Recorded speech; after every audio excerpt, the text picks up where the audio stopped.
Annyeong and welcome to Hallyujuku, starring Brandon Cooper and myself, PD Rave. This is episode 51. SM Entertainment is Childishly Petty. Enjoy!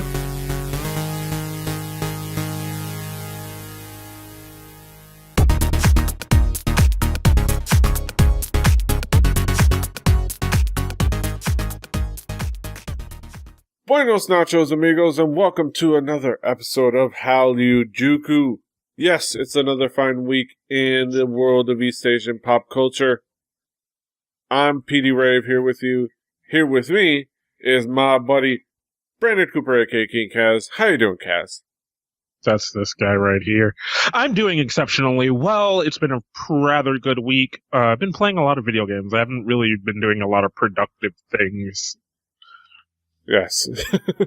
Yeah, I've been just sleeping. Sleeping.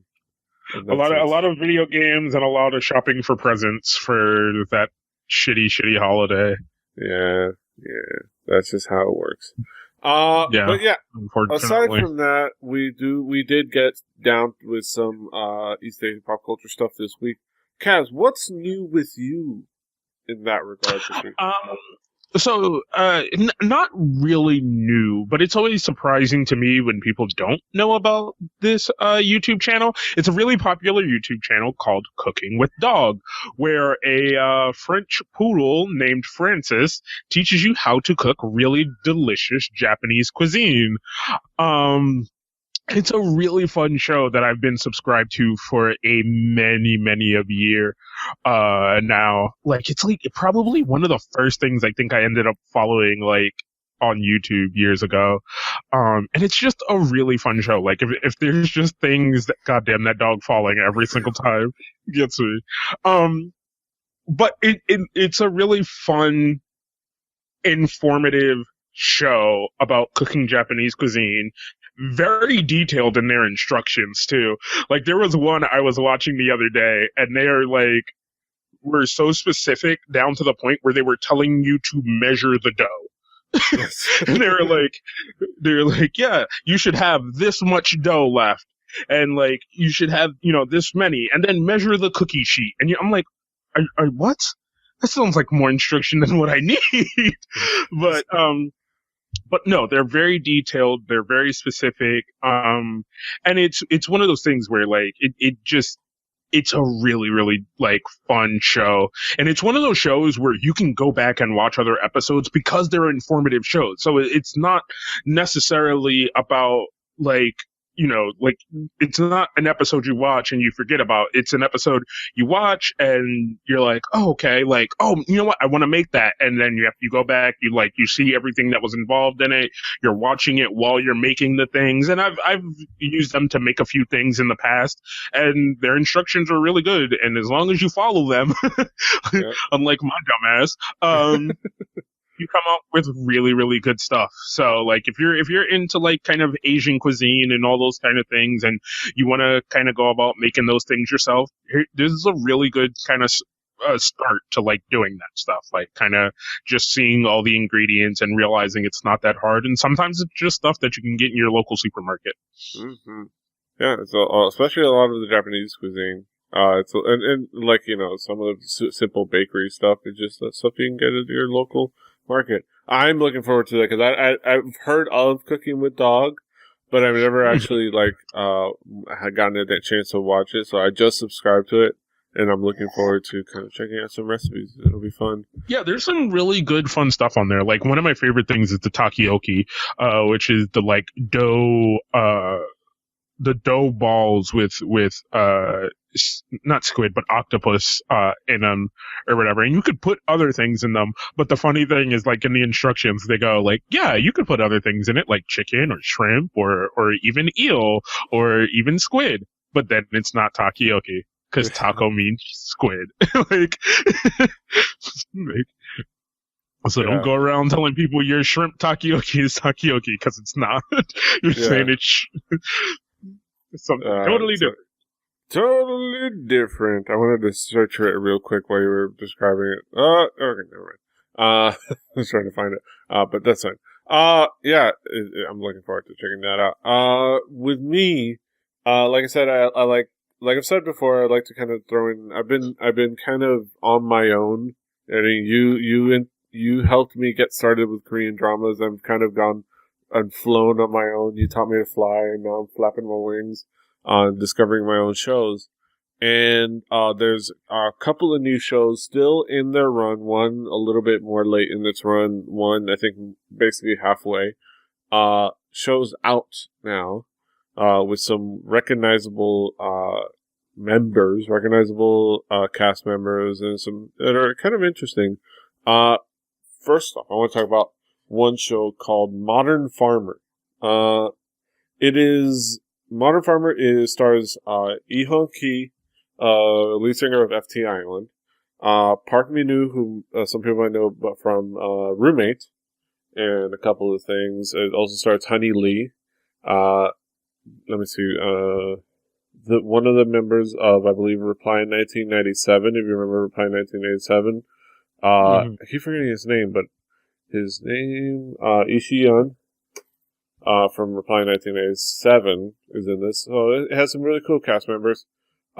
It's about so this is a drama. Well, not a drama. I think this is one of those instances where drama means not variety or reality, like how comedy simply means not a tragedy, not necessarily that it's funny.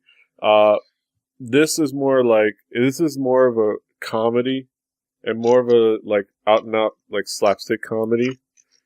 So the premise of the show is this band called Excellent Souls that was popular 7 years ago.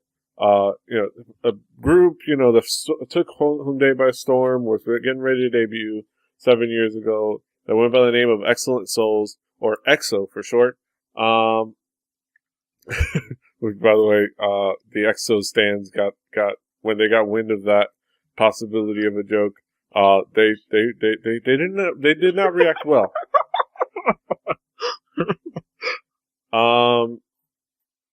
That were popular, and then we see their heyday. We see kind of get a little bit of an establishment, and then we follow them to now, 7 years later. They all are kind of living their regular lives, no longer in the band, except for maybe the lead singer trying to hold on, doing events randomly here and there under the EXO moniker. And he's in debt to some like gangsters. He's like the whole like that classic like thugs that you owe money to for whatever reason. That classic story. And decides that they've got to in order to get things right, they wants to make another album, and they find out it takes about $100,000 to make an album, 100 million won. So I was like, well, how am I going to make that much money? It turns out he inherits from his grandmother dies, who doesn't like back from his hometown. He inherits a barren piece of land that used to grow cabbage really well. So they decide, he gathers up his old bandmates and they decide to be cabbage farmers. And that's the premise of the show. This old rock band tries to be cabbage farmers. And then a lot of the kind of the fun comes from the fact that it's the main guy's old hometown. So he meets his first love. He sees that his first love is the village chief. Of course. She's kind of the only female village chief. That's Honey Lee, plays Yoon Hee. And he meets the characters there, tries to get help, runs into some conflicts. And there's a lot of things, a lot of the conflicts and relationships and like kind of the fun humor of it all and the silliness. And it is very much a kind of a lot of like it's jokes a lot of the time. And, there's a lot of pee and poo jokes, there's a lot of kind of a slapstick comedy. But it does some really cool things. Like it's actually really fun and funny. Honey Lee, like you would, if you know the fact that she's a former, she's former Miss Korea, she's a very lovely, kind of a classic beauty, and she's, very feminine. And then you see her in this role where she's absolutely nothing of that. Like she is this, country bumpkin, ridiculously hilarious character, and she does it really well. Like, you wouldn't think, like, oh, that person used to be Miss Korea. like you wouldn't realize that, but it's actually she's pretty great in that role. And a lot of the characters are fun and weird, and they do a lot of fun things, like, and interesting things. Like, for it's a silly show, but they do a lot of things that's kind of surprisingly progressive, considering it's a Korean show. Like, hey, the female lead is a single mom. Like, if you know anything about how single moms are treated in Korea, you realize how kind of wild that is.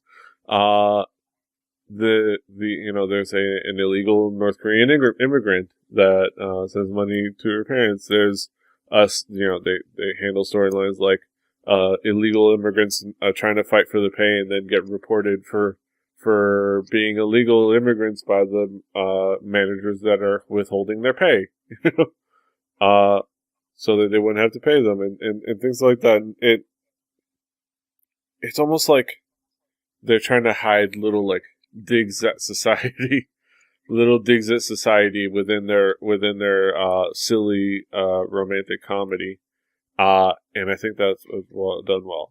I would say it's not going to be the height of great storytelling. It is not the greatest story ever told. It is not, it's not super great. Some of the character development isn't great, but it's kind of fun and funny, and it's a great kind of distraction. I don't know. Have you ever heard any word about Modern Farmer? I saw it on like the front page of Drama Fever, and I meant to check it out, but we were watching other stuff at the time, so I never got around to it. Yeah. But yeah, it is a fun show. I think it's worth checking out and seeing if it's your cup of tea. It might not be, and it might not really work for you, because it's not exactly perfect, but it is pretty funny. It is pretty fun. But moving on to another show that actually I think is it's growing to be a really good show, and finally redeeming Park Shin-hye in my eyes. Finally seeing her in a good drama, which is nice. Park Shin-hye, which is a show called Pinocchio. Okay. Interesting premise. In this world, there's a fictitious disease or a syndrome called the Pinocchio syndrome. The people who have it are called Pinocchios.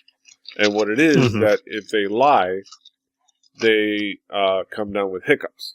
They come down with an uncontrollable hiccup.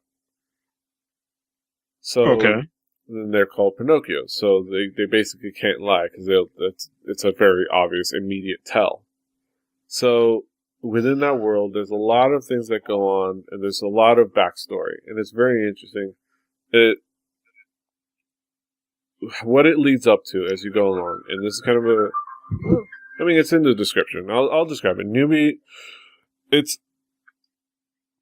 Park Shin-hye plays a character called Choi In-ha, and she eventually becomes a reporter. Tries to become a reporter, kind of is determined, despite the fact that she's a Pinocchio. It's something, in that world, one of the things that they've established is that no Pinocchio has ever been, a reporter, because, you have to, you can't lie. You can't lie. So it's kind of a big hindrance on any possibility of being any kind of reporter or anything like that. And the male lead, played by this boy, Lee Jong-suk, called Choi Da-po, plays kind of an interesting character, and it's hard to describe in a soundbite the show, because we spend the first 3 episodes in the past, establishing the storyline, and then not only in the past, but then you have a flashback within that past time setting, and to establish a further backstory about a fire chief who dies in a building explosion because one of the crew members told him that his employees were in the building, even though they weren't. And he keeps the secret, and then the reporters report that because they hear word from a Pinocchio that fire chief is still alive and escaped the building and is in hiding. The employee frames the guy saying that the fire chief insisted in going in the building, putting his people in danger, even though there could be an explosion. And then that sets up like a backstory with the reporters on the news reporting that and going with that story and keeping and causing harassment of that family and kind of destroying that family, and that being kind of the basis of Choi Da-po, spoilers, and kind of why he's not, Choi Da-po is not his real name. He's like, he has just to be kind of adopts another person's persona, and it is complicated. It doesn't just sound complicated, but it is a little complex. But it kind of works. The story is really good. Like the interactions are really good. Like the exploration of having to kind of, all right, how do you work in a field that has traditionally relied on, on scandal and on what's the word? What's that word? There's lie? Lies. There's cheating. Yeah, there's a word, sensationalism, and kind of making things out when you can't lie. And one of the aspects is that the person that gets her job is her mom that she hadn't seen for a really long time because she was like super into her job. So her dad kind of took her away to another town. And then she meets up with her. And her mom initially turns her down and kind of kicks her out of the interview, and then brings her in as a publicity stunt, but still like insults her. So there's like the whole dynamic there. It is a good show, and it works really well. And I think it has really fun moments, really funny moments, and Park Shin-hye does a really good job here. Has a much more likable character than she did in Heirs, to say the least. Which, granted, is not much of an achievement, but still, is a really likable character. So go out and check out Pinocchio. It's a pretty good show. Go check it out. It's on Drama Fever, just like Modern Farmer. But yeah. 2 good shows to go check out, and a YouTube channel for you. Yes. All right. So, of course, we're going to talk about music. Get us thinking. Music. Kaz, what music has caught your attention this week? All right, so I'm going to start off with this first one, which actually caught both of our attention, mainly probably because of Yumi Ray and Tiger JK, but there are some other artists featured in here, one other artist featured in here, and it's the song called Angel, with Yumi Ray, Tiger JK, and Busy. I will say the first, few seconds into it, I wasn't really sure what I was going to get, but knowing Yumi Ray, knowing Tiger JK, I knew it was going to be a really good song. So I just kind of stuck with it. And I must say, I was surprisingly happy with what I got out of it. Yeah. It's a really good song. It's the same team. It's MFBTY. It's Mother Effin' Busy Tiger Human Ray. Or My Friend's Better Than Yours. I think they can't really use that name because apparently there's like another band that was using it before them, so they had to stop using that name. But still, they really like working together. They collaborate often, and of course, the reason Tiger JK and you and Tiger JK of course collaborate often, because they are husband and wife. And it's a nice song. Like Yumi Ray is such a good singer. Like one of the kind of the things that Asian Junkie said that this is a really quality song, that the only knock he had was that it just, he misses Yumi Ray's rapping. But, that would be the only complaint anybody could have about her and her approach right now, is that you miss her rapping. But she's such a good singer. And Busy does a really great flow on here. Tiger JK's, Tiger JK. And it's a really cool song. It's a really nice song. It's a really sweet song. Like, and you get to kind of have really nice moments. Like, you get to see, their kid, I believe Jordan. Yeah, the little kid, Jordan, and he's adorable. And like, it's an, simple video, but it's effective. And I really liked it. Yeah. Yeah. I mean, I like, there's not much more I could say. Like, these are two artists who really know what they're doing. They know their craft really well, and they just, like, are just so good at it, Yeah, yeah. Oh, yeah, go check it out. Go. I want more Yumi Ray. I'm so glad she's coming back. She came back with an actual single, not just an OST. And they are adorable together. But yeah, moving on to another track. Very hip hop. Very hip hop. Okay, so this is another song featuring a bunch of people. Basically, it's brand new music.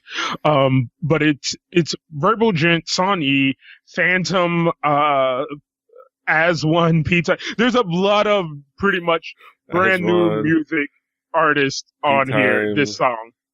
Taewon, Kang Min Hee, Kanto, Champagne, and Tender, Candle, Yang Dair, and DJ. A lot of people. I can read Korean. Yeah. But as you were saying. But yeah, so basically, just have the understanding that brand new music is about to make their push as the new kind of up and coming label, like up and coming rap label headed up by Sonny. Yeah. So you're gonna start seeing a lot more brand new music stuff. So this was a good little introduction to give you a little piece of everyone who's on brand new music and all their artists. Yeah, I think it's a thing that they do every year, because I know they did one last year, or like a track like this. Yeah. It was like, it's the end of the year, we kind of want to celebrate this past year and kind of have a message about, all right, this is a great year, now let's go forward to the next year, the new year, get excited, and here's all of our artists. We're going to do a song celebrating the changing of the year and what's the possibilities to come, which is really cool. Like, everything, it's around that theme, like brand new day. Like, this is, let's look forward to the possibilities of next year, and we're all excited, and here's all of our artists and why we're excited about the year to come. Yeah.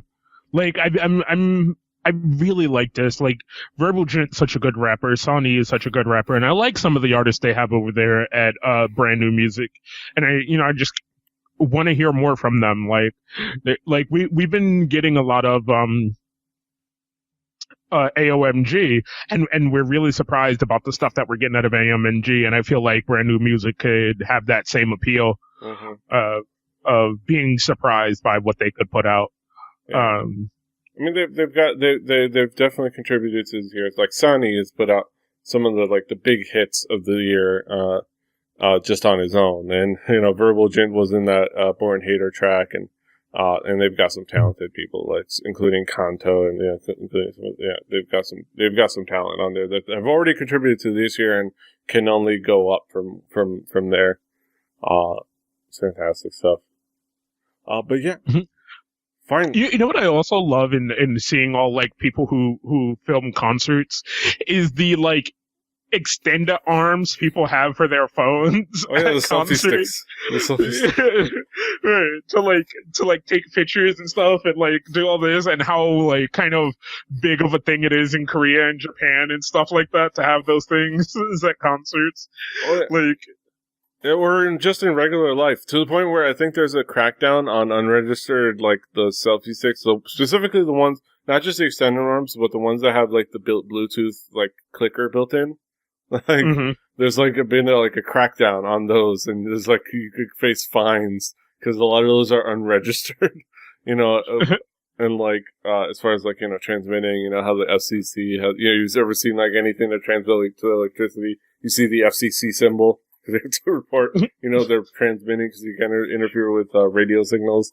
Some along those lines, and a lot of them are unregistered. So it's like, you pull out a selfie stick, you better hope that you got the right one, get a legit one.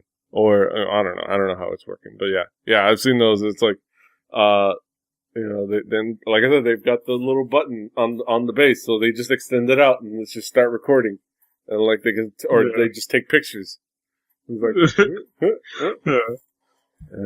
that's wild. But yeah. It's pretty fun. Alright, so last track from me is our boys, who we've talked about a few times this year, and I'm glad they're coming out with another track leading into the end of the year, so they're not forgotten about. Dynamic duo, featuring Leon Park.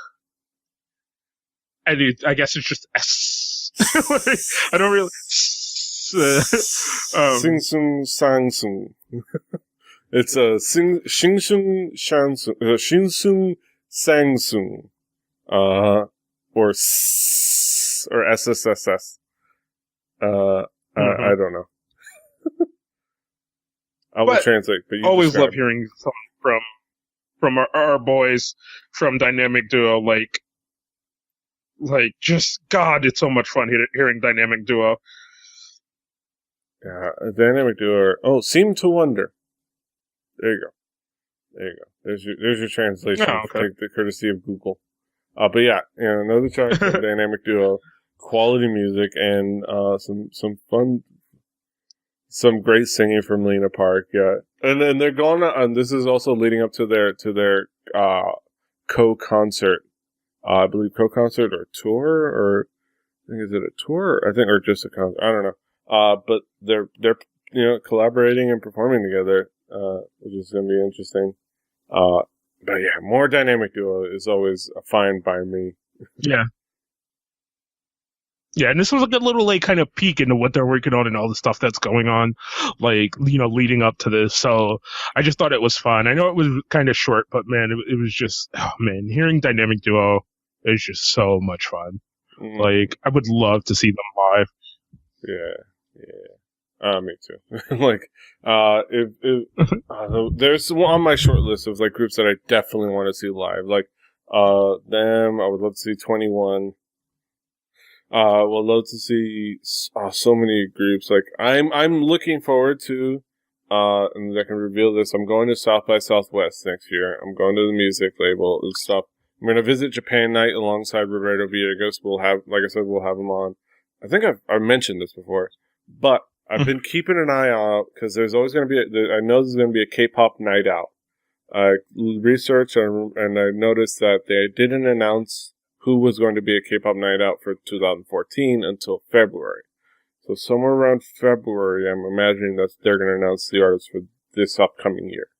So I'm looking forward to finding out who that is. Because this year was Hyuna and Jay Park. And then the previous year was FX. So far as for artists that I would want to see and love to see live, it's two for two so far. So right. Whoever's in charge knows me. Yeah, we're gonna have to get the heads of the network to send PD out there with a little camera so he can do some clips and stuff for the YouTube channel. Yes. And by that we mean Roberto's gonna lend me some shit. Or I'll send you some shit. One or the other. But yeah, moving on to what some of the songs that have caught my attention. A group that we have an affection for finally released the music video for the song that they had already been performing on music shows for a little bit now. Shigeru wa You, or Shut Up You, by What's Up, our girls, and it's What's Up, and it is exactly what we kind of expect from What's Up. It's fun, it's wild, it's hip hop influence, and so the song is really good, and I've been enjoying it. But the main thing is that the video is surprisingly higher budget. Like, compared to the last, few videos, like, oh, goddamn, naughty smirk there at the beginning. It's like, but yeah, like, it's surprisingly well made, surprisingly well done. Like, it is, again, it's kind of a wild, hot, mess of nonsense, but honestly, that's what works for What's Up and for the song, and it's done so well. And like the girls, they do really well. Like they sing it fantastic well. The song itself is really fun and catchy. Yes, for those wondering, yes, it is reminiscent of FX's Rainbow, aka Mujige. It was done by the same guy. It uses a lot of the similar instrumentations and some of the similar music cues, but it's different. It's different enough and unique to What's Up enough for me to not really complain. And I mean, in a outside sense, What's Up and FX are kind of similar in their the way that they're put together and stylized, but What's Up is very much more party anthem styled right now, and FX does a good mixture of party anthems, kind of soul stuff, and things like that. But if you go back and look at those early FX things, a lot of hype party stuff, and at that time they were kind of a replication of 2NE1, because they came up in that time where 2NE1 was dominating, so everybody wanted to be like 2NE1, but as they went on, they found their own style. And I think that's what you're coming to find with What's Up, is they're coming along and they're getting to a point where they're finding their own style and they're finding their stride in the group that they want to be and how that they want to be portrayed and treated and stuff like that. They still are very much about the sexy concept. Yeah. Like they've shaken off the kind of ghetto butt shake concept already and have not really hardcore. Yeah, not really twerking that much anymore, but they are sticking with that. Of that concept that they started with, they're sticking with the sexy, they're sticking with the fun, and they're sticking kind of with this this weird new style of girl next door, like the girl that you have fun with, kind of styling. Like Yellow Slug, who reviewed it. His review was on Asian Junkie, but he has his own review site. One of the things he pointed out is that their sexiness is like they're sexy, but their sexiness is not supposed to be necessarily like inviting or kind of sensual. Their sexy is more confrontational, and I'm gonna pull it up to read the exact thing. But like they have that kind of a confrontational style. They're kind of in your face with their sexiness. They're sexy. They're not sexy for your sake. They're just sexy. Like yeah. I can totally agree with that. Yeah, let's see. I'm gonna go here. Okay, there it is. The Yellow Slug says, Shut Up You reveals what makes What's Up an interesting group to watch. Sure, the colorful outfits, stark urban settings, sexy dance moves, and straight up weirdness have been used by every group under the sun. Like we said, a bunch of other groups. But What's Up utilizes these things in ways that many other groups simply don't. Their sexiness isn't so much inviting, cute, or sensual as it is aggressive and even confrontational. Nadi's shorts have a giant eye staring straight at the viewer, for God's sake. Which is true. She has shorts that have an eye staring at you. Like, yeah, what's up? And like, God, I cannot get over that smirk. That smirk, like she's just looking at you like, yeah, okay, whatever. Like she's Nadia there. She's not sexy for your sake. She's just sexy. That's just who she is. I love What's Up. I can't get over it. God damn it. I love those girls. If only we could have had more of GI this year as well. But moving on. I'm not going to harp on things we should have. All right, just a couple quick things because before we get in our headlines, a couple of other songs, not as exciting as it was, but still really cool. Group by the name of Juk Juk Grunzy. A little bit, we're gonna get into a little indie stuff. Concrete Jungle performed live at Union Studio. I thought this was a really cool, fun little indie song. A bunch of girls, a group of girls playing rock and roll music, or well, not literally rock and roll music, but indie rock music has a really cool 90s feel. It's very it's very 90s like early 90s college rock, like, you know, Pixies or Breeders, kind of, you know, very obviously, because, you know, Love Exterior let me know about them. So, you know, I see some Love Exterior stuff over in the side of our suggestion. Yeah. So, and like Love Exterior, they do have a very much a 90s influence, but it's very much the Breeders with the kind of the distorted vocals and the kind of the way that they play the guitars, and it has that feel to it, and they do it really well. And it's a really fun song. What did you think, Cass? I liked it. Like, it was. I'm trying to think how to explain it, like, without saying exactly what you said. It kind of just comes in, like, with this nice little pace where it gives you this nice instrumentation at first. And I always love seeing, especially with bands who really are, like, who are really good at playing their instruments. I always love seeing them play their instruments, you know? And this is, and I don't mean in the video sense where you kind of see them play their instruments, but there's all these other distracting elements. Like, this is a pure black and white video, and it cuts from each member, like, you know, the person playing the drums, the girl playing bass, the girl playing guitar, the girl on the keyboard, and the synth, like, and kind of going through that, like. And for me, like, really kind of cool introduction to them, like watching them play their instruments and watching them kind of in almost this jam session fashion. So, like, I thought that was really, really, really cool. Yeah. And I love black and white. Yeah.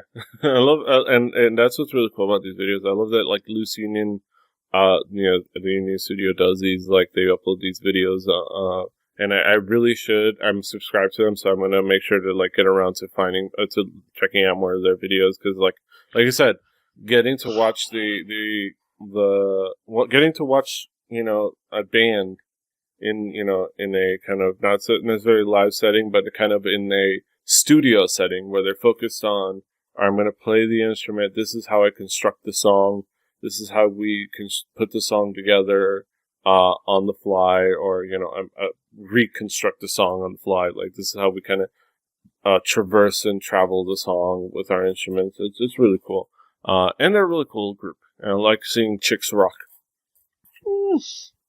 Yeah.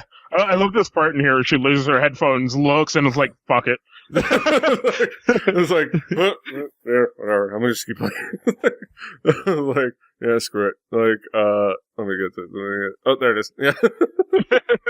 It's like, she doesn't even, like, really look. She's just like gives it a side glance. Like, just like, yeah. It just keeps playing. Like, it does not give a fuck. Like, I'm jamming right now. Fuck it. Yeah, fuck it. But yeah, go check it out. Really cool indie music. And lastly, I know I've already talked about Mama Moo's Piano Man, but I want to talk about it again. Specifically, I've been really enjoying their music show performances, because they've been kind of mixing it up with either, like, unique choreo, or, like, little, like, touches where they change up like, how Wasa changes up the intro, or they kind of change the little vocalization parts, or they improv a little thing here and there. They've kind of changed up the little in between. They've added this little, like, shooting bottle rocket noise to the bridge part, which is fun. And it's, like, especially, like, for in particular, the Inkigayo performance, which was also, this episode of Inkigayo was headlined by an actual music show appearance from our boys Jiri and Taeyang with their song Good Boy. And on that episode, Wasa throws in a little, I'm a good girl. And it was like, yeah, I got you. You're my girl. Wasa. Wasa, you're my girl. Love you. And it's just so much fun. Like, and I'm gonna end up gushing more about how much I love Piano Man, and Mama Moo, but yeah, I've been loving their little live performances. Like, have been there instances where you love a song and then you love the, like, music show performances even more? Like, it's been something like you've been really, like, because they tend to get repetitive most of the time. Like, once you've seen them perform on a music show, you've seen them perform on a music show. Super Junior and Girls' Generation used to have really, really cool performances that differed from what their videos were, and like kind of the visualization, and like just were about what you were seeing on stage, because a lot of people end up kind of recreating what you saw in the video, like kind of the concept, and they kind of are sticking to this concept as they go along and perform it. And I feel like Mamamoo is kind of going back to that kind of thing. And YG is really good about stage performing, like, you know, as a whole or whatever. Yeah. Which is why they avoid music shows. Right. But Mamamoo is killing it. And I will say, like, there's almost this point going into our year-end episode, they're probably going to steal a lot of the things that me and Peter, like a lot of the categories me and Peter are going to come up with. Yeah, they're going to be talked about a lot. Yeah. Yeah, like, yeah. Depending on how we construct it, yeah, they're going to be brought up a lot, and we're going to talk about how much their whole year was just amazing. Like, this is a rookie group. Like, for goodness sake. Right. It's a rookie group. They've been around for like less than a year. I mean, technically, as far as their debut date. God damn it, I love Mamamoo. But that's right. it. I can't. I'm gonna end up talking too much about Mamamoo. So let's end it right here. Let's get to our headline. So we're gonna go over to our headline. So join us over there. Yeah.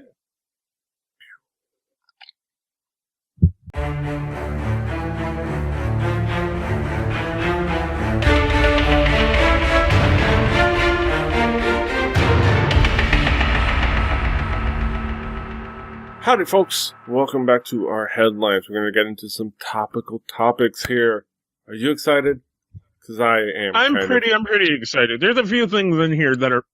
I'm going to drool on my keyboard first. There are a few things in here that are already going to kind of make me grr. Well, let's get started. EXO's 2015 comeback teaser shades Kristen Lujan. Apparently. Allegedly. Allegedly. Allegedly. During the 2014 Mamas, which I didn't see. Sorry, neither did I. Yeah, none of it's on. I watched some of the performances from him. There was some fun stuff. It was like something really cool, like Girls' Day and Ailey. Like they did Ariana. They covered Ariana Grande and did it 5 times better than Ariana Grande does. Okay, hold on. Well, it's Ailey did. Right. Ariana Grande has a weird voice, but that's beside the point. That's beside the point. And I love Ailey. But that's beside the point. During the 2014 Mamas, EXO released a teaser announcing their comeback for 2015, which is cool. Like I'm looking forward to that because I like EXO. While that was news, the bigger discussion was regarding what the video showed, specifically this, and it was an image with their kind of their classic maze, as seen in the Overdose video, kind of that, not so much maze because there's no multiple paths, more like a labyrinth. Yeah, I think that's the difference. Labyrinth, maze. Maze has like all the different choices, where labyrinth is just, one direction, just, but not having to do with one direction, just one path. Where are you going with that? I don't know. I don't know. Where did your mind go? That, like, disseminated into the difference of like mazes and then bringing up one direction. I don't know. Like, I've said it before. My brain is a wild jungle full of scary gibberish. It's that quote from Gilmore Girls that I bring up. Like, just if you could be in there, you would collapse from fear. But beside the point, it's their logo. Okay. You can see it. It's kind of that labyrinthy thing. It's kind of a 1, 2, 3, like a hexagon, I would say. With the hexagon, with the hexagon. And there's marbles around, like rolling on the floor. Exactly 12 marbles. 10 of them outside of the maze, nice and free, and 2 of them stuck inside. I wonder if that has any significance. So, okay, I'm gonna take you. Now we went through your mind a little bit. I'm gonna take you through my mind, and then in the field of anger and landmines that it is, right? So I saw this and I went, okay, right, and I looked at the teaser and I was like, okay, cool, EXO coming back, and then I saw like the little last thing with the maze and the things, and I was like, huh, that's kind of weird. And then you sent me this article or whatever talking about like how those two marbles could represent the lost members, the members who aren't here and then have gotten themselves lost in that sense or whatever. And then like my instantaneous like the first landmine to go off in that anger was like, all right, this is weird, stupid speculation, right? Then from there went to the like fuck you, SM. Like, are you really that petty? Like, it's the thing where you break up with someone and you move to a new town and you're doing pretty good, and then they're like hanging out with that guy, and you're like, I'm glad I got out of that relationship. Like, you know what? Don't be a fucking asshole about it. Like, you know what? Like, whether you're doing good or not, like, don't use your little fucking one step ahead to be like, fuck those two. Like, no, like, fucking, you are a record label. Fucking, you're the adult in the situation, and this is why people are not happy with the Korean music industry right now. Like, Yes. legitimately. Yeah. Like, cause you're acting like a fucking 4-year-old. You're like, yeah, we're coming back. We're gonna make new music. Fuck those other two. Man, they're fucking lost in the sauce. Like, yeah, and half that is your fault. Like, But yeah, SM. God, come on, SM. It's like, God, so silly. show some class. Like, Yeah. that's exactly what I would like. Those are the words that I was looking for this whole week, right up until the point where we recorded the show and they came to me. Show some motherfucking class. Like, seriously. Yeah. Like, of all the things to do, just show some fucking class, bro. Yeah, it's so silly. It's so silly. Like, it's like, it's dumb. But let's move on. Yeah, alright. So moving on to kind of some sad news. Well, Rookie group. Some sad. How do you want to put it? Well, it's not so much sad because like it's odd. I think everything's a little okay. Like everybody's okay, so it's not too sad. But it's interesting. So rookie group Hotshot only hospitalized following accident after fan meeting schedule. So rookie boy group Hotshot, who I'd never heard of, were recently hospitalized after. Heard a song or two from them. I think I've heard of them. Asian Junkie hadn't, but I heard of them. Like they had a song. I kind of paid attention to it. It was, it was there. It was kind of more hip hop style. Were recently hospitalized after being involved in a car accident, but what was later revealed about the timeline of the events opened up the floor to debate. As per Asian Junkie. According to, this is a quote from, the report. According to Hotshot's reps, the boys were on their way to a fan signing in Ilsan after performing on NBC's show Music Core and got into an accident on Gyeong Bridge at 6:20 p.m. Korean Standard Time. The reps stated that another vehicle hit the rear of Hotshot's vehicle and that they've been moved to a hospital in Ilsan to receive treatment. Member Hojung has received a CT scan for temporal mandibular joint damage. That's a big word. Which means he hurt his jaw. There's a few syllables in there. A lot of syllables.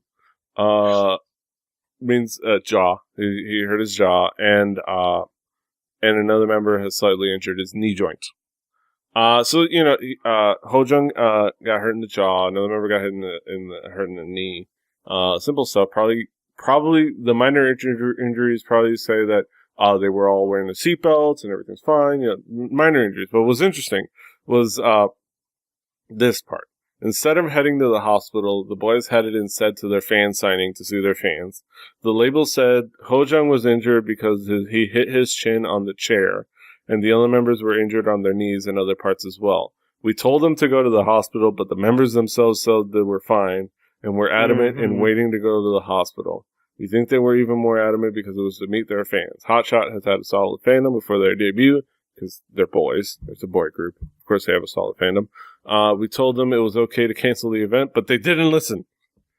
So the official a statement from the label is, man, we told them to sit in the bench, but they just wanted to play. They just wanted back in the game. We want back in the game, coach.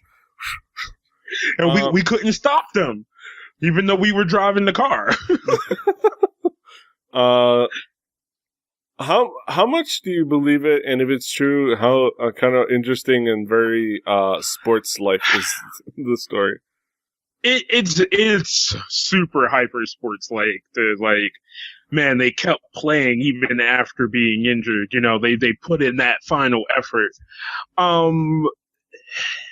Yeah, they seem like minor injuries, and it could have been one of those things where everybody freaked out and they kind of took assessment of their own feelings and were just like, no, we're good. We can continue on with the day. Like, no reason to like rush things and then we'll go get checked out later, Yeah. Which I could. It's very feasible. It's very feasible. Very, very feasible. But at the same time, I could also see that manager being like, they ain't that hurt. Like saying that. Look, you ain't that hurt. Yeah. Like, we're going to get this done, and then we're rushed to the hospital. You got to go see these fans. We got to keep the hype going. Let's go. Yeah. Especially right now with my distrust of management in Korea. In the industry. It's not one of the big labels, so it could be anything. Like it could. You obviously you don't want to rush a judgment, but it could be either way. And it's kind of hilarious to speculate, and it is very sports-like. A side note, before we kind of move on to the next headline, Soompi really needs to word things better in their headlines, because they simply headlined this as rookie boy group Hotshot reported to have been involved in a car accident. And that gave me a heart attack. It's like, put something like minor car accident or slight car accident, have minor injuries, because, like, it's 2014, man. Like, don't put me in that much stress. Like, stress! Like, I don't know this group, but you put me, I stress about my idols. I care about all of these people, even the ones that I don't know. Like, I'm gonna worry, and if you don't word things properly, god damn it, Soompi. But that's all I wanted to say about that. But yeah. Hopefully the one dude's jaw is alright. Hopefully he doesn't have, he can still take a punch or something. I don't know. Also, Kid Monster? Really? That's what you're gonna go with the name? Yeah.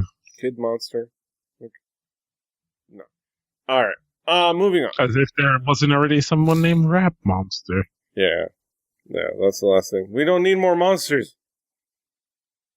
We don't need more monsters. Can I say, I hold on, before we move on to our next story, I was playing like my Pandora playlist, and a song came on that I wasn't really like paying. I didn't look over to see what song it was, and I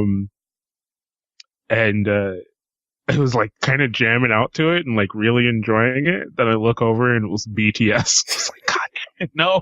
Is it like the newer stuff? Was like one of the yeah. I think it was one of their newer tracks. Yeah, I think. Oh shit! I almost makes me want to see that BTS American Hustle and wonder if what like the lesson Coolio told them was just fucking do your own shit. Like, don't try to do anything. Just do your own shit. And then they realized and they just became a decent boy band. And I think that's what they're doing. But beside the point. That's what that's point. BTS. Moving on. Talk about AKB48 a little bit.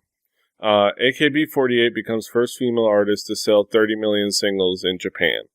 With the release of its latest single, Kiboteki Refrain, AKB48 has become the first female artist in Japan to sell more than 30 million copies of its singles. Kiboteki Refrain has sold 1.13 million copies during its debut week. This brings AKB48's total single sales to 31.11 million copies. Or, 31,110,000 copies. Bees currently holds the record for most singles sold. The band has sold 35.44 million copies since its debut in 1988. which is a big head start. The fact that AKB48 is kind of catching up, much sooner, which is really cool and interesting. AKB48 is expected to surpass the band in terms of single sales. However, in terms of total sales of singles and albums, Beats continues. Blah, blah, blah. Ayumi Hamasaki is currently the second best selling female, but she's no longer relevant. So that's beside the point. AKB48 further solidifying their status as a brand. Let's just be honest, as a brand more than necessarily a group. And it's definitely interesting. The AKB48 can't be stopped, man. It can't be stopped. Yeah, slowly but surely, like they have these really, really, really weird ebb and flows, right? Where they go up and they go down. They go up and they go down. But it's really consistent. And when they go up even higher. You know what I'm saying? Like, it is really the roller coaster effect where it seems like they've gone down to the point where they're no longer relevant. And then their next album or their next little thing or whatever, those managers are able to get their hands on to put those girls in front of, shoots them up into the fucking sky even higher than they were before. And right now they're like on a big upswing again all of a sudden, where they're really popular. And it just goes to like, especially me as a fan who like was part of that fandom, kind of died down in that fandom. And then now there are things that are pulling me back to that fandom is like just really crazy. Like, it's going to be interesting. I feel like I should at least start paying attention because it is going to be interesting to see what the next year holds for them. If the success, especially, I think I forgot to include it because it was just like I don't know if I was intending to not include it or to include it at all, but I didn't. But there is the fact that their general director, Minami Takahashi, announced that she's going to be graduating. That's another big news. She's already named her successor, and they've already said her graduation date. She announced that she's graduating. She's going to graduate officially December 8th, 2015. So it's going to be a big year. Yep. She's going to kind of wrap up her promotions throughout the year on their 10th anniversary. So, of course. Big transition point. So she's like, basically she's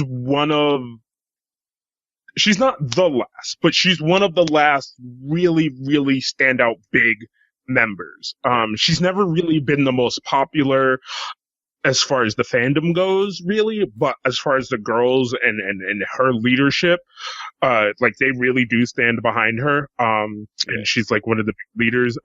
As you know, earlier this year, one of my favorite girls from the group, graduated, which is kind of where, like, in a sense, that's where my fandom ended. And it was kind of like fun to do it that way, in a sense, was to follow her. Like I found out about AKB. I became a fan of AKB. Then I found out, like, you don't just be a fan of AKB, right? You hardcore lock in. You pick your girl.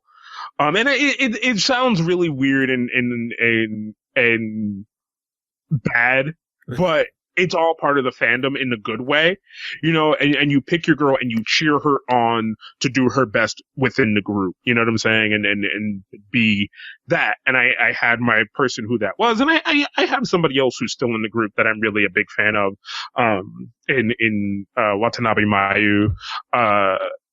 But, and the leader, Takahashi, like, she was somebody I also really, like, had an affection for as one of the members of the group because she's really funny. She's really good at what she does and all those things. So it's really going to be sad to see her taking this step down. But, there are other people there who are going to step up. Yeah, she's named her successor, appointed Yui Yokoyama. Yui Yokoyama is going to be the new general director. I think I know who that is. Not sure. And as at some point, T2 will correct us in all of this. Yeah. Well, I'm only relying on what the words are in front of me, so I'm not going to be wrong. I will say, hey, if I'm wrong, I'm not wrong. J-Pop Asia is wrong. That motherfucker's wrong. J-Pop Don't Asia. come at me. Yeah. But yeah, you know what? I've been mulling around in my head, and there could be a separate version for AKB and a separate version for K-pop, and you know, maybe for J-pop in general. But I was thinking wondering how feasible would it be to create fantasy idoldom, like fantasy football, but for idols. Like within AKB, there's some really good moments for it to happen because there's the general election. Yeah, right. There's singles to be featured on, singles to be centered on. Singles to be featured on. Then there's I don't know if they still do it. We'll have to ask T2. But there was always the rock paper scissors tournament. You know, and there's a couple of other things that kind of go along throughout the AKB year that, like, you know, because then they also always have their end of the year things where they get ranked and things like that. So there's some stuff. There's some points on AKB48. And then, like, in K-pop, you can, like, have your roster and have, like, specific spots for each member of your roster. Like, you could have one, leader. You can have one vocal, one, leader be a separate? No, lead vocal, one main vocal. You can have one rapper, one visual, one like dancer, and then like 3 utilities. Like that's how you could do it. Like that would be like the base one. Like your 3 utilities, your 3 overalls, and then it's like by appearances on variety shows. You know, music show wins, gets points for all the members of that team, of that band. You know, it's like, you know, variety show appearances, you know, like Running Man wins. Like you could have like a special points for winning on Running Man, like, you know, situational things like that, or I don't know. But like for all the, it'd be hard to. It'll be a little bit hard to track because it doesn't always let you know what shows they're going to be on. Yeah, it's hard to, like, you know, drama. Like you can have like drama jobs, and then you can have certain amount of points for whether it's like a daily drama. You know, it's less points for like a daily drama, more points for like a weekday drama, and even more points for, like, you know, one of the, like, the main weekday or like the weekend. Well, I don't know what weekend would be more points. I don't know what is like the key day, but, like, you know, your daily dramas are, you know, those are the kind of the, you know, the basic roles, and you have like big, you know, points for movies and things like that. OST appearances. This would be a hell. This would be hell to track. You'd almost have to track manually, and that's why it would never happen. Yeah. But goddamn, if it was possible, it would be fun to play. Like, I would not want to be the one having to try to track all that. But it'd be fun to play. We have to ask some of the Reddit powers to be some of those kids and see what that styling is. But yeah, that would be fun if it was possible. Yeah. Fantasy idols. Yeah, fantasy. Yeah, but you would have to exclude AKB. They need their own fucking fantasy. Like you're just like, look, you can fantasy AKB or you can fantasy idol. You can't do both. Yes. You can't mix, like, because AKB dominates. Like, the person who gets 3 AKB members on his team is just fuck. You're like, well, I quit. Fuck that. Like, rip up all my fucking stat sheets. He has 3 AKB members. Yes. Fuck the world. Like, I'm out of here. It's like you can, like, and you can have trades. Like, it's like, yo, I'll trade you Taemin for freaking for Dio. Like, bitch, no. I know EXO's coming back now, and Shiny's already been out of promotion cycle. You keep Taemin. I'm keeping Dio. It'd be so much fun. God damn it. Well, world, see if you can make it happen. Internet. Yes. Throw it out there and see if it happens by magic. I think we have another story. I think we have one more story. Just a quick little story. So we're getting right into the end of the year. And we're preparing our kind of end of the year recap and kind of looking at who we want to kind of crown for different things, possibly, debuts and comebacks and whatnot. We'll figure it out. You'll see it and you'll check it out. But it's fun to kind of, now as we get into that, to look at a little bit of the award show. We'll have Mama, those. Yeah. And I mean, it's also because these are a lot of things that we're going to take into account. Who's winning what, who's nominated for what, whose singles had the most views on YouTube, had the most tracks listened to, because those are things you can track and we can track and stuff like that. Yeah. So a lot of this stuff is fun, like PD said. So, going into the, what are these called? The Golden Disc Awards, the 29th annual Golden Disc Awards. They've been dubbed the Korean Grammys. Yeah, they're dubbed the Korean Grammys, but they're not called the Korean Grammys because that would be dumb. Yes. It's just a good way to describe them. It's founded in 1986 by the Music Industry Association of Korea. Which presents awards. So they've kind of announced nominations for their Golden Disc Album Day Song, and for their digital album and their Best New Artist. And I guess we can kind of, I'm going to go from top to bottom. Well, bottom to top. I'm going to go with Best New Artist, kind of the listing included here. Okay. High4, Got7, Pak Boram, Winner, Acton Musician, Red Velvet, Eddie Kim, and Bernard Park. Obviously, there's one big name that I would have included in there, but that's just personal feeling. I don't know if it's just I would include Mamamoo, but I don't know if maybe it's just that they really haven't succeeded as far as I wish they would succeed. So It might be for good reason. But so I'm already gonna say the names that stand out for me are Eddie Kim, Winner, and Got7. Yeah, and I would say Got7 are probably not gonna win because they haven't really lived up to like a lot of the potential. As much as I dig them, and I've dug all their their songs, as far as actual success and actual kind of mindscape. They really haven't kind of hit that, everybody's mindscape. Like, they haven't really hit that potential that they had. Yes, Jackson is, super popular for being on, relatively popular being on Roommate and all. But that's it. Like, Jackson. Cause he's cute and they ship, Jackson and Youngji. But that's it. So they really haven't. So, Eddie Kim, of course, is probably, I would say it's tough. They might give it to Winner because they definitely made an impact right away and had a solid year.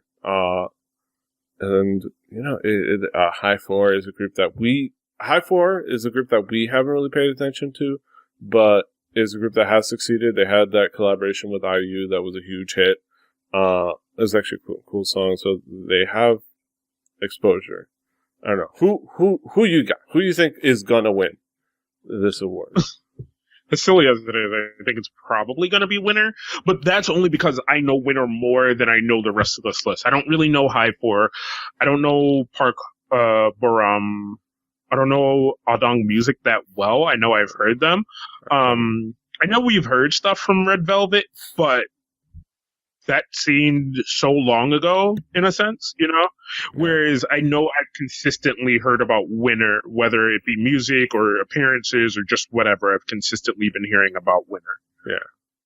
All right, so let's quickly go with digital single, though. I think the winner on that one is obvious of digital single, but let's go in to those. 21's Come Back Home, GOD's The Lone Duckling, like the High4 featuring IU, Not Spring Love or Cherry Blossoms.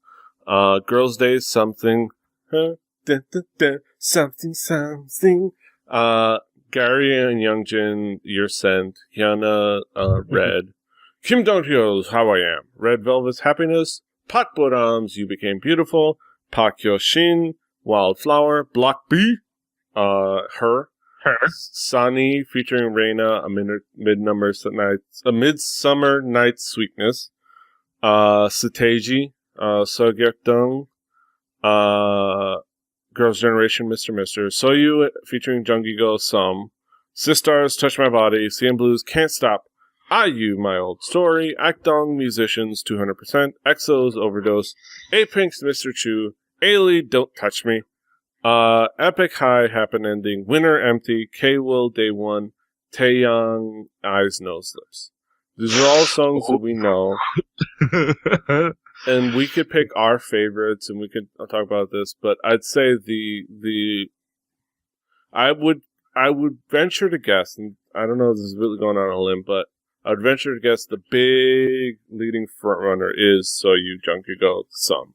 That is the single most downloaded song of the year on every streaming service. It's the one that is just downright the most successful song this year. Yeah, especially on all. I think High for her featuring IU could give it a run, but like you said, and this is talking about digital album, digital track of the year.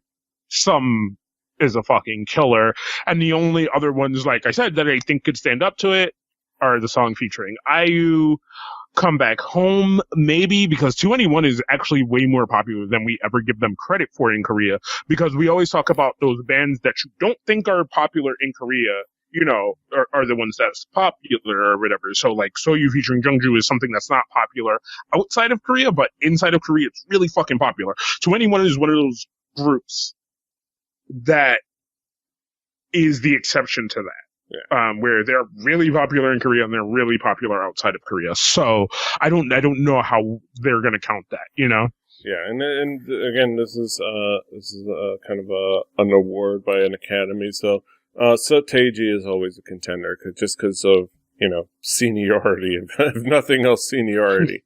He kind of started K-pop as we know it. So he kind of does have that seniority going for him. And looking at this, like, Epic High's Happy End, really? Yeah, they got to include YG. They got to include YG. You got 2NE1, fucking Epic High. But I've been saying of all the Epic High songs, that one. I think because it's not 19 plus like Born Hater. I think Born Hater does not exist in the same. I think Born Hater. We think of Born Hater, but that is the actual promotional track from that. Actually, I think was it Happy Ending or was the other one? Spoiler was also. I don't know. Could have been Spoiler too. I don't know. I mean, in Eyes, Nose, Lips. But see, when I think of Eyes, Nose, Lips, I think of Tableau's version of Eyes, Nose, Lips. I don't always necessarily think of Taeyang's version of Eyes, Nose, Lips. But then again, like, there was a bunch of people that covered it. So it's right. So it made an impact. So, but yeah, Some is probably going to be the big winner there. And the big award, Golden Disc album, Daesang. No, Daesung didn't release an album this year, unfortunately. But we're talking about the Daesung. Not in Korea. Not in Korea, yeah. Let's just go. I don't need to name the albums, because if you're kind of paying attention, you know what they are. And if you don't, go look it up. GOD, GOT7, Infinite, FX, A-Pink, 21, 2PM, BAP, BTS, Bangtan Sonyeon, VIX, Block B, Beast, Belasa, Sateji, Girls' Generation, Tatsusa. Not the one group, just those two separately. Girls' Generation, Tatsusa. Akdong Musician, CN Blue, EXO, Epic High, Winner, Taemin, Taeyang, Two Heart, Teen Top. A lot of names, a lot of albums. Yeah. A lot of quality. Group. Yeah, a lot of quality too. Yeah. Like now, album. It's hard to pick a front runner here. I will say, okay, it's like so. Speaking of from us, like I'm gonna go from us, initially, right? So out of the box, like we were super excited about Epic High. Mm-hmm. I know you insta-bought Mr. Mister. Yes. I insta-bought Crush. I used to buy Crush too. Well, Yeah. no, wait, no, never mind. I bought it at Ace, didn't Did you? No, I think that was a different one. God, I don't remember. Something. No, yeah, Red no, Light. I bought it online. Never mind, yeah. Like, this one is really tough to like look at this and go, oh, okay, that's the front runner, you know? I think, you go back to Winner as being a group that hit with impact.